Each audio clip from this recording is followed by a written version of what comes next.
Pode. Salve, salve família. A minha dúvida é a seguinte: o que determina o título de filósofo para uma pessoa? Porque fazer não dá a ele título algum. Por exemplo, eu posso filosofar bastante e eu não sou um filósofo, mesmo que eu esteja fazendo isso. Um caso muito interessante é, por exemplo, o Ninja e o Eduardo Marinho. Não sei se a senhora conhece eles dois, mas são pessoas que para mim são filósofos, mas não carregam esse título. Então o que é um filósofo? Eu voltaria à questão que nós falamos da frase bíblica: pelas vossas obras vos conhecerei. Então, filósofo não é necessariamente a pessoa que possui um título de filósofo, é aquele que tem a inquietude de encontrar respostas para as questões fundamentais da vida e que direciona a sua vida para essa busca. E assim vai qualificando a sua vida a partir desse encontro de respostas mais fundamentadas. Claro que nunca terá a resposta definitiva, sempre terá algo um pouco melhor do que ele tinha antes, porque o filósofo não é dono da verdade, senão ele seria um sófos e não um filósofos, né? Seria um sábio e não um buscador da sabedoria. Mas ele está sempre caminhando para ter uma visão um pouco mais madura, um pouco mais ampla da vida. A sua inquietude é perpétua. Ele está atrás do mistério, que é o sentido da existência, o sentido de estarmos nesse mundo, o que se espera de nós como seres humanos, aonde queremos chegar com tudo isso. O Leonardo Nóbrega mandou aqui, ó. Professora, antes de tudo, gratidão. Seus ensinamentos e leituras mudaram a minha vida. A senhora é um ser iluminado e representa uma organização de altíssimo nível moral. Gostaria de lhe perguntar qual o melhor livro para começarmos no caminho das virtudes e sabedoria. É muito difícil elencar o melhor livro, né? Nós costumamos estudar obras como, por exemplo, Uma República de Platão, é um livro importantíssimo. Se você vai um pouco para a tradição oriental, estudar livros sagrados como o Dhammapada, o Bhagavad Gita, o Tao Te Ching, tá? Voltando ao Ocidente, conhecer um pouco de Aristóteles, enfim, algumas bibliografias que vão te colocando dentro de uma mentalidade de busca da sabedoria, de busca da verdade. Vão te ensinando como refletir, te dando ferramentas para que você faça suas próprias reflexões. Você possa se colocar diante de uma reflexão de um filósofo e dizer: não concordo, porque eu penso dessa maneira. Tá? Construir a sua capacidade de refletir sobre a vida. Tá? Mas não é um livro só, é difícil um livro que sintetize tudo isso. É difícil. Ó, a minha esposa perguntou aqui, ó, ela mandou aqui para mim. Pergunta a ela sobre as religiões como guias para a evolução. A gente falou um pouco sobre religião, só que eu falei de um jeito meio... A religião atrapalha. Então agora ela está falando de um outro jeito, como guias para a evolução. Existe, pode servir como ferramenta também, não é? Com certeza, e serve. Tá? A religião serve para um desenvolvimento moral fundamental. Sede perfeitos como vosso Pai no céu é perfeito. Né? Para uma elevação de consciência, para um desenvolvimento moral que é extremamente necessário. Tá? Assim como serve a ciência, como serve a política, como serve a arte. Todos são fundamentais para o desenvolvimento de um cidadão pleno. De um é um ser humano. conjunto, né? Sim, tá? Um conjunto. Dá para um cidadão, dá pra gente chegar nesse ponto faltando um pedacinho, por exemplo, faltando a religião, na tua opinião? É muito difícil. Essa sociedade capenga, né? Porque aí tem uma virtude específica que é desenvolvida por esse caminho, a virtude da compaixão, a virtude do amor ao próximo, é desenvolvida por esse caminho. Tá? Você tem um caminho da arte que vai desenvolver virtudes estéticas, de visão da harmonia, de visão da beleza. Você tem o caminho da política que vai te ensinar o caminho da convivência, da harmonia dos diferentes. Você tem o caminho da ciência que vai te ensinar a buscar compreender como funcionam as coisas, como funciona o universo manifestado. Você precisa de todas essas coisas, o caminho da investigação, o caminho da compaixão. Você precisa de todos esses caminhos, da estética, tudo isso, para construir a si próprio como cidadão. Essas ferramentas são todas necessárias. Ou seja, uma civilização onde falta uma sempre vai ter vai ficar um pouco capenga. Mas e se a gente colocar uma lupa nessa civilização e pegar o indivíduo? O indivíduo ainda assim precisa da religião. Olha, porque eu acho que dá pra gente desenvolver compaixão, amor ao próximo e tudo mais, sem necessariamente ser um cara religioso. Pode ser que você tenha chegado a um momento em que você não necessita mais da religião. faz uma reflexão própria, busca o aperfeiçoamento moral sem ela, mas muita gente sem ela não chegaria a uma base moral fundamental. Tá. Tá? Eu imagino Eu pessoas, concordo. pessoas que eu conseguisse tirar de uma situação moral difícil através de filosofia. Tá? Precisa da religiosidade, precisa do caminho da fé, precisa do caminho da espiritualidade, fundamentalmente. Tá? Aliás, a espiritualidade todas as linhas desenvolvem. Todas as 4 facetas da pirâmide. O Gabriel B. Reis, na sua visão, em um tempo de sentimentos e relacionamentos tão líquidos, correntes como a filosofia aristotélica ainda possuem a capacidade de influenciar novos pensamentos e pensamentos e correntes, como fez com a escolástica no passado? A obra metafísica ainda é relevante atualmente? Eu considero que sobre nós incidem todos os pensamentos da história. Né? Tem ali um Kant dizendo que a mente cria a realidade, tem ali um Hobbes dizendo que o Estado é um Leviatã, todas essas correntes pendem sobre nós. Mas a gente teria que saber investigar, refletir e assimilar aquilo que é necessário para o nosso crescimento. E não simplesmente dizer, eu sou adepto da filosofia tal. Por quê? Na tua vida, o que ela modifica? No que ela te transforma num cidadão melhor? Porque senão você está acumulando informação. Isso é informação, não é formação. Imagine você a seguinte situação, uma pessoa que já leu tudo o que se escreveu sobre o medo. É um catedrático nesse assunto. E aí, de repente, ele está fazendo uma palestra sobre isso. Aí entra um rato em sala de aula. Ele é o primeiro que desespera e entra em pânico. Porque, na prática, ele não sabe nada sobre o medo. Não sabe coisíssima nenhuma. Ou seja, ele tem um acúmulo de teorias. Tá? Então, todas as filosofias podem ser muito úteis se você sabe analisá-las, refletir sobre elas e extrair daí algum conteúdo que te permita ir adiante, né? E não tomá-la simplesmente ao pé da letra. O Acriano mandou aqui, ó. Professora, você deve ter visto... Pô, tá de sacanagem, cara. Então, vamos lá. Professora, você deve ter visto que o Neymar foi pro Al Hilal. Até onde o dinheiro manda na nossa vida? Ele vai receber 44 milhões por mês, além de cerca de 2 milhões por cada post no Instagram. Qual será o sentido de ter mais dinheiro se você já tem bilhões na conta? Aí ficou boa no final. Na verdade, o ser humano sente a necessidade de reconhecimento. Eu tenho uma teoria para isso. Eu acho que, no fundo, você quer ser reconhecido por si mesmo. Você quer ter vida interior, você quer, diante da sua consciência, dizer, eu tenho algum valor. E você projeta, como não sabe disso, projeta fora. E essa necessidade de reconhecimento, ele vai buscar através das coisas que a sociedade oferece. Você já parou para perguntar se todas as pessoas que passam por você te ultrapassam no trânsito voando, estão com pressa realmente para alguma coisa? Ou elas querem simplesmente ter o prazer de se sentir melhores do que você naquele momento? Bom, pessoalmente, o que eu penso é o seguinte, não vou atrapalhar esse cara que quer passar voado aqui, porque eu não sei o que está acontecendo na vida dele.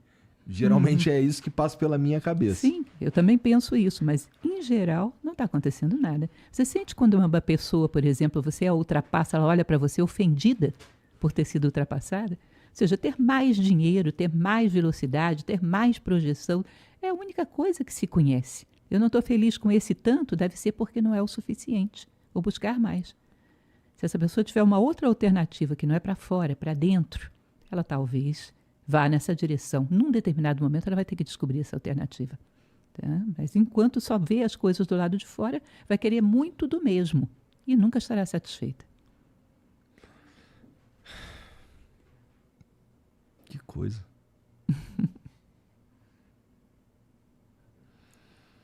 O Andrade Natal mandou aqui, ó. Professora, por que é tão difícil colocar em prática a filosofia que aprendemos intelectualmente? Pergunto, pois às vezes sinto que minha mente assimila a ideia, mas meu coração não. Talvez seja isso que você está falando desde o começo, né? Tá adicionando conhecimento, né? Não está se formando. Não assimilou esse conhecimento. Existe uma coisa que eu sempre brinco com os meus alunos, que eu costumo dizer que é o caixa 2 mental. Você sabe o que é o caixa 2 mental? O que é? Platão, ele costuma dizer que o homem deve procurar viver em harmonia com a sociedade. Aí eu vou no trânsito. Eu acredito nisso que Platão diz. Eu vou no trânsito. Mas aí existe um caixa 2 mental que diz, Platão, no tempo dele, não tinha trânsito. Ele não sabe nada de trânsito. Isso não vale para essa circunstância aqui, tem que ser do meu jeito. Aí você pega o caixa 2, que é sair buzinando, sair cortando todo mundo, deixando todo mundo mal-humorado. Aqui tem que ser do meu jeito. Platão não sabe nada de engarrafamento. E depois de você se estressar todo mundo, fazer aquela bagunça toda na vida de todo mundo, você para e pensa, do jeito do Platão teria dado mais certo. Mas na prática, a gente acredita que o nosso jeito está mais certo. Nós temos um monte de respostinhas práticas, que é o nosso caixa 2 mental. Nós temos uma fachada, que é o que a gente pensa que acredita. Mas na prática a gente coloca o caixa 2 em movimento. Tá? Um monte de crençazinhas escondidinhas dentro da nossa psique. Tá? Na hora de decidir, são elas que decidem.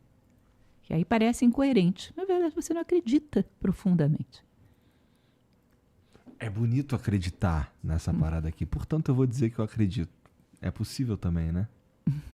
Para a felicidade do seu bolso, a Rico tem duas opções de CDBs para você. Tem um CDB de 130% do CDI e um CDB de 200% do CDI. Os dois têm liquidez diária, ou seja, você pode resgatar o seu dinheiro a qualquer momento. Os dois são seguros. Você pode contar com a segurança de ser protegido pelo FGC. Os dois vão render acima do CDI, ou seja, bem acima da poupança. E sabe o que é melhor? No CDB de 200% da Rico, você já pode começar a investir a partir de R$100. Então, conheça as regras e as condições da campanha. O Nil, talvez. Professora, vejo que a sua visão de filosofia está bastante relacionada à busca da virtude, como mandam os clássicos. Os modernos teriam se desassociado dessa premissa a partir de teorias como o niilismo. Gostaria também de saber 5 filósofos que são referências para você. Iguinho, te amo. Obrigado, cara. Eu não sei se eu peguei bem. Existem correntes que buscam outras coisas que não a virtude. Isso é um fato. Uhum. Tá? Houve correntes ao longo da história da humanidade que se focaram em determinados conceitos, em determinadas buscas. Houve um período onde a busca era do contrato social, de como a sociedade ia se organizar. Houve existencialismo, fenomenalismo, enfim, um monte de correntes que foram se dedicando a determinadas coisas. Mas acho que a questão da virtude é uma questão que deveria ser mais profunda e estar em todas as linhas. Porque, no fundo, qualquer disciplina humana pretende a evolução humana. Seja através do que for. Se eu estou refletindo sobre a sociedade, ou se eu estou refletindo sobre a existência humana, sobre a não essência e sim existência, seja lá o que for que você esteja refletindo. No final das contas, o objetivo é o homem, é fazê-lo crescer, não pode ter outro. Qual seria outro objetivo? Que pode ser mais importante que isso. Mais importante do que esse, mais relevante. Nós estamos aqui para fazer a humanidade crescer. Então, eu acho que essa questão, que hoje a gente diz é clássica, deveria permear todos os tipos de pensamento. E tu consegue pensar em 5 filósofos que são referência para você? Bom, dentro do período clássico, evidentemente, Platão é uma referência poderosa, né? Gosto muito de Boécio, a consolação da filosofia também é maravilhosa. E, em termos de contemporâneos, eu tenho uma grande admiração por um filósofo chamado Pierre Hadot, que foi um erudito da Universidade de Paris, e ele falava muito sobre essa questão de que a filosofia é a arte de viver humanamente bem. Isso muito antes que existisse Nova Acrópole, ele já falava sobre isso. Que é um pensamento que outras pessoas já conceberam, que é preciso trazer esse espírito clássico de volta. Ele tem uma obra vasta, eu gosto bastante do que ele deixou. O T777. O que você pode dizer sobre as obras de Helena Blavatsky, como A Falsa Chegada do Messias, Magia, Falsificação de Assinaturas e Chegada Falsa de Messias? Nova Acrópole, no site da Assembleia Nacional da França, no relatório R2468, é acusado de lavagem cerebral. Vocês sabem desse ocorrido? Nossa, que pira. Não sei. Mas eu sei que já disseram que a Xuxa, quando rodava o disco dela ao avesso, de trás para frente tinha mensagens demoníacas. Uhum. Eu sei que já disseram que o McDonald's faz hambúrguer com carne humana. Carne de minhoca, às vezes. Depende da versão. Que a Coca-Cola derrete o cérebro. Eu já vi coisas muito bizarras. Portanto, eu não duvido que tenha gente dizendo qualquer bizarrice no mundo. Né? O Dani94 mandou. Você escreveu o livro sobre o Kybalion, sobre as leis herméticas. Um negócio super complexo. mas que pode ser traduzido como filosofia na prática. Como viver essas leis na prática? Isso colabora para uma sociedade melhor, mais fraterna e consciente? Um abraço para a Pétria, da CBN. Eu acredito que as leis do Caibalion ajudam, sim, porque elas são como que um esqueleto do universo. Elas te ajudam a ter uma reflexão sobre a conduta ideal. Acredito que elas fazem muita diferença. São herança de uma tradição egípcia. O livro Caibalion é muito recente, é de 1908, mas ele tem muita influência de corpus hermético, de tábua de esmeralda, tá? E ele concebe algumas leis que têm uma aplicação prática muito grande. Eu aconselho, se ele não conhece, no canal da Nova Acrópole no YouTube, que assista o Caibalion visto pela minha janela. É uma palestra que eu fiz mostrando situações práticas de vida que podem ser resolvidas, podem ser bem tratadas através da visão do Caibalion. Interessante. Professora, muito obrigado por vir aí, pelo seu tempo, trocar essa ideia comigo. Quais são as redes sociais que você usa? E o que você gostaria que as pessoas que estão nos assistindo agora, para onde você direcionaria elas? Bom, em primeiro lugar, para o nosso canal no YouTube, né? Entra no YouTube, digita lá Nova Acrópole, você vai ver as nossas palestras, são muitas, são todas gratuitas. Em segundo lugar, eu recomendo, talvez até fosse o primeiro lugar, conhecer as nossas escolas, temos pelo Brasil afora. Se você entrar no acropole.org.br, você vai encontrar um endereço perto de você, porque temos mais de 100 escolas no Brasil. Conhecer as nossas palestras, conhecer o nosso curso, tá? Tá. E, em terceiro lugar, tenho também a minha página do Instagram, que é o Prof. Lúcia Helena Galval, né? Tudo junto. Uhum. Aqueles que queiram conhecer também serão muito bem-vindos. Tá. Chegou mais uma última aqui, ó. O professor Porcino. Professora, numa live com o Steven Pressfield, você o questionou sobre inteligência artificial. Ele não parecia entender muito, o que é normal, nem todos precisam saber de tudo. Ele é um ótimo escritor, te conheci comentando sobre Guerra da Arte. Mas e você? O que acha dos avanços da inteligência artificial? Olha, a gente não pode dizer o que vem pela frente. Pode ser que redunde em alguma coisa. Hoje já tem perigos sérios, né? Que é o fato da quantidade de fake que ela é capaz de gerar, que é uma coisa e dificílimo de descobrir, porque gera com uma perfeição tremenda, né? Mas o que eu acredito a princípio, a partir do que a gente tem hoje, é que o que ela está fazendo é desenvolver uma mentalidade mecânica que não é muito própria do homem.